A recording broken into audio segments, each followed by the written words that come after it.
Ramayanam part 2 Vishwamitra మహర్షి నమస్కారం. ఈరోజు మనం సప్త మహర్షులలో ఒకరైన విశ్వామిత్ర మహర్షి అయోధ్యకు వచ్చిన కథ గురించి తెలుసుకుందాం. ఆయన రాకతో శ్రీరాముడి జీవితంలో ఎలా మార్పు మొదలైందో చూద్దాం. ఈ కథ కేవలం 10 నిమిషాల్లో ముగుస్తుంది, కాబట్టి పూర్తి ఆసక్తితో వినండి.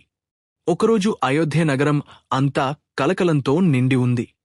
హఠాత్తుగా విశ్వామిత్ర మహర్షి దశరథ మహారాజును కలవడానికి వస్తున్నారని వార్త అందుతుంది. దశరథుడు, తన మంత్రులు, ప్రజలు ఆశ్చర్యపోతారు. విశ్వామిత్ర మహర్షి కోపం గురించి అందరికీ తెలుసు, కాబట్టి దశరథుడు భయంతో, గౌరవంతో మహర్షిని స్వాగతించడానికి సిద్ధమవుతాడు. విశ్వామిత్రుడు దశరథుడికి నమస్కరించి తన రాకకు గల కారణం చెబుతాడు. తాను సిద్ధాశ్రమంలో ఒక యజ్ఞం చేస్తున్నానని, కాని సుబాహువు, మారీచుడు అనే రాక్షసులు ఆ యజ్ఞాన్ని భగ్నం చేస్తున్నారని చెబుతాడు. ఆ రాక్షసులను సంహరించడానికి తాను రామచంద్రుడి సహాయం కోరుతున్నానని చెబుతాడు. దశరథుడు విశ్వామిత్రుడి మాటలకు బాధపడతాడు. రాముడు కేవలం 15 ఏళ్ల బాలుడని, అంత చిన్నవాడిని రాక్షసుల దగ్గరకు ఎలా పంపగలనని అంటాడు. తాను తన సైన్యంతో వచ్చి రాక్షసులను సంహరిస్తానని చెబుతాడు. కాని విశ్వామిత్రుడు అందుకు నిరాకరించి రాముడే తనకు కావాలని గట్టిగా చెబుతాడు. దశరథుడు భయపడటాన్ని చూసి అక్కడ ఉన్న వశిష్ఠ మహర్షి కలుగజేసుకుంటాడు. వశిష్ఠుడు దశరథుడికి రాముడు కేవలం ఒక బాలుడు కాదని, ఆయన ఒక అవతారమని, విశ్వామిత్రుడితో వెళ్లడం వల్ల రాముడికి ఎన్నో మంచి విషయాలు తెలుస్తాయని చెబుతాడు. విశ్వామిత్రుడికి ఉన్న దివ్యశక్తిని ఉపయోగించుకుని రాముడు గొప్ప విలువిద్యలో రాణిస్తాడని చెబుతాడు. వశిష్ఠుడి మాటలకు దశరథుడు ఒప్పుకుంటాడు. ప్రయాణంలో భాగంగా విశ్వామిత్రుడు రాముడు, లక్ష్మణులకు బల, అతిబల అనే 2 గొప్ప మంత్రాలను ఉపదేశిస్తాడు. ఈ మంత్రాల మహిమతో వారికి ఆకలి, నిద్ర, దాహం, అలసట అనేవి దరిచేరవు. వారు ఎప్పుడూ శక్తివంతంగా, ఉత్సాహంగా ఉంటారు. ఈ మంత్రాలు వారికి రాక్షస సంహారంలో చాలా సహాయపడతాయి. ఈ మంత్రోపదేశం తర్వాత వారికి మరింత ధైర్యం, శక్తి లభిస్తుంది. వారు ముందుకు సాగుతున్నప్పుడు ఒక భయంకరమైన అడవిలోకి ప్రవేశిస్తారు. అది తాటకా వనం. దట్టమైన చీకటి, చెట్ల నుండి వినపడుతున్న భయంకరమైన శబ్దాలు, జంతువుల అరుపులు, పక్షుల భీకరమైన కేకలు, అదంతా ఒక భీతావహమైన వాతావరణం. ఆ వనంలో తాటకి అనే భయంకరమైన రాక్షసి నివసిస్తుంది. ఆమె 1000 ఏనుగుల బలంతో మనుషులను, జంతువులను వేటాడి తింటుంది. ఆ ప్రాంతంలో అడుగు పెట్టడానికి కూడా ఎవరూ సాహసించరు. విశ్వామిత్రుడు రాముడు, లక్ష్మణులకు తాటకి గురించి చెబుతూ ఆమె పూర్వ వృత్తాంతాన్ని వివరిస్తాడు.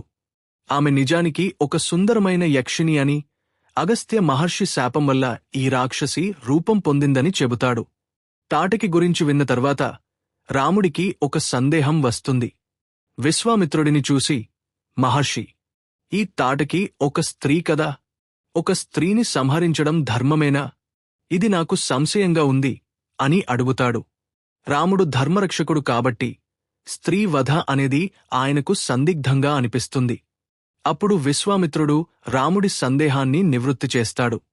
రామా, ప్రజలకు అపకారం చేసేవారు, లోకకంటకులు స్త్రీలైనా, పురుషులైనా వారిని సంహరించడం ధర్మమే. రాజుగా నీ ధర్మం ప్రజలను రక్షించడమే. తాటకి అనేకమంది అమాయకులను సంహరించి ఈ ప్రాంత ప్రజలను భయభ్రాంతులకు గురిచేస్తోంది. కాబట్టి ఆమెను సంహరించడం ఏమాత్రం అధర్మం కాదు, పైగా నీ ధర్మం అని చెబుతాడు. విశ్వామిత్రుడి మాటలతో రాముడికి ధర్మ సందేహం తొలగిపోతుంది. విశ్వామిత్రుడి మాటలు విన్న తర్వాత రాముడు తాటకిని సంహరించడానికి సిద్ధపడతాడు. ఇంతలో ఒక భయంకరమైన రూపంలో తాటకి వారి ముందుకు వస్తుంది. ఆమె భీకరమైన అరుపులు, వికృతమైన రూపం చూసి సాధారణ మనుషులైతే భయంతో వణికిపోయేవారు. కాని రాముడు, లక్ష్మణులు ఏమాత్రం బెదరరు. తాటకి వారిపై బండరాళ్లను, వృక్షాలను విసరడం మొదలుపెడుతుంది. రాముడు తన బాణాలతో వాటిని అడ్డుకుంటాడు. తాటకి మాయలు కూడా చేస్తుంది. కాని రాముడు తన దివ్య బాణాలతో ఆమె మాయలను ఛేదిస్తాడు. చివరకు రాముడు ఒక బాణాన్ని తాటకి హృదయంలోకి సంధిస్తాడు. ఆ బాణం తగిలిన వెంటనే తాటకి పెద్దగా అరుస్తూ నేల కొరువుతుంది.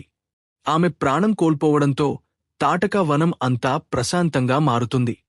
భయంకరమైన శబ్దాలు ఆగిపోయి ఒక విధమైన దివ్యశాంతి నెలకొంటుంది. తాటకి వధించబడటంతో విశ్వామిత్ర మహర్షి చాలా సంతోషిస్తాడు. రాముడి పరాక్రమాన్ని చూసి ఆయన ఎంతో ఆనందపడతాడు. రామా, నీవు లోకకంటకి అయిన తాటకిని సంహరించి లోకాన్ని రక్షించావు. నీవు ధర్మాన్ని నిలబెట్టావు అంటూ రాముడిని ఎంతగానో అభినందిస్తాడు. తాటకిని సంహరించిన తర్వాత శ్రీరాముడు, లక్ష్మణుడు విశ్వామిత్ర మహర్షితో కలిసి సిద్ధాశ్రమం చేరుకుంటారు. సిద్ధాశ్రమం ఒకప్పుడు విష్ణువు తపస్సు చేసుకున్న ప్రదేశం. విశ్వామిత్రుడు అక్కడ ఒక గొప్ప యజ్ఞం చేయడానికి సంకల్పిస్తాడు. ఈ యజ్ఞం 6 రోజులపాటు నిరాటంకంగా జరగాలి. విశ్వామిత్రుడు రాముడు, లక్ష్మణులతో, రామా, ఈ యజ్ఞం నిర్విఘ్నంగా పూర్తవ్వాలి.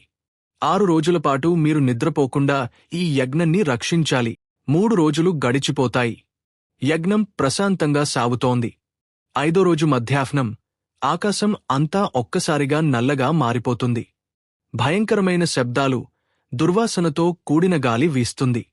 ఆకాశం నుండి రక్తం, మాంసం వంటివి వర్షంలా కురుస్తాయి. అది చూసి రాముడు, లక్ష్మణులకు ఆశ్చర్యం కలుగుతుంది. అప్పుడు సుబాహువు, మారీచుడు అనే 2 భయంకరమైన రాక్షసులు వారి సేనతో కలిసి ఆకాశం నుండి కిందకు వస్తారు. వారి వెనుక రావణుడు ఉన్నట్లు అదృశ్యంగా చూపిస్తారు. రాముడు ధర్మం గురించి ఆలోచిస్తాడు. మారీచుడు, సుబాహువు 2 చాలా శక్తివంతులు. వారిని సంహరించడం తన ధర్మమని నిర్ణయించుకుంటాడు. రాముడు మారీచుడిపై ఒక ప్రత్యేకమైన బాణాన్ని ప్రయోగిస్తాడు. ఆ బాణం పేరు మానవాస్త్రం. రాముడు ప్రయోగించిన ఆ బాణం మారీచుడిని నేరుగా తాకదు. కాని ఆ బాణం శక్తివల్ల మారీచుడు చాలా వేగంగా చాలా దూరం ఎగిరిపోతాడు. అతను ఆ బాణం శక్తికి సుమారు 100 యోజనాల దూరం సముద్రంలో పడతాడు. మారీచుడు అదృష్టవశాత్తు ప్రాణాలతో బయటపడతాడు. కాని రాముడి శక్తిని చూసి భయపడతాడు. మారీచుడు పడిపోయిన తర్వాత రాముడు సుబాహు వైపు తన దృష్టిని మళ్లిస్తాడు. సుబాహు ఆగ్రహంతో రాముడిపై దాడి చేయడానికి ప్రయత్నిస్తాడు. కాని రాముడు సుబాహువును సంహరించడానికి ఆగ్నేయాస్త్రాన్ని ప్రయోగిస్తాడు. ఆగ్నేయాస్త్రం సుబాహువును భస్మం చేస్తుంది. సుబాహువు పడిపోవడంతో అతని సైన్యం మొత్తం భయపడి పారిపోతుంది. ఆ విధంగా రాముడు సుబాహువును సులువుగా సంహరిస్తాడు. సుబాహువు, మారీచుల వధ తర్వాత సిద్ధాశ్రమంలో ప్రశాంతత నెలకొంటుంది. విశ్వామిత్ర మహర్షి 6 రోజుల యజ్ఞాన్ని నిర్విఘ్నంగా పూర్తి చేస్తాడు. యజ్ఞం విజయవంతం అయినందుకు విశ్వామిత్రుడు చాలా సంతోషిస్తాడు. విశ్వామిత్రుడు రాముడు, లక్ష్మణులను, రామా, నీవు ఈ యజ్ఞాన్ని రక్షించి నా యజ్ఞం విజయవంతమయ్యేలా చేశావు. నా యజ్ఞానికి సిద్ధాశ్రమం అనే పేరు వచ్చింది అని చెబుతాడు. ఆశ్రమంలో ఉన్న ఇతర ఋషులు కూడా రాముడి పరాక్రమాన్ని పొగుడుతారు. ఇలా సుబాహువు, మారీచుల వధ ద్వారా శ్రీరాముడు తన ధైర్యం, శక్తి, ధర్మనిష్ఠలను నిరూపించుకున్నాడు. ఇది ఆయన చేసిన మొదటి యుద్ధం. ఇందులో ఆయన విజయం సాధించాడు. ఈ సంఘటన రాముడి జీవితంలో ఒక ముఖ్యమైన మలుపు. ఈ వీడియో మీకు నచ్చిందని ఆశిస్తున్నాను. ఇలాంటి మరిన్ని ఆసక్తికరమైన కథల కోసం మా ఛానల్ని సబ్స్క్రైబ్ చేసుకోండి. ధన్యవాదాలు.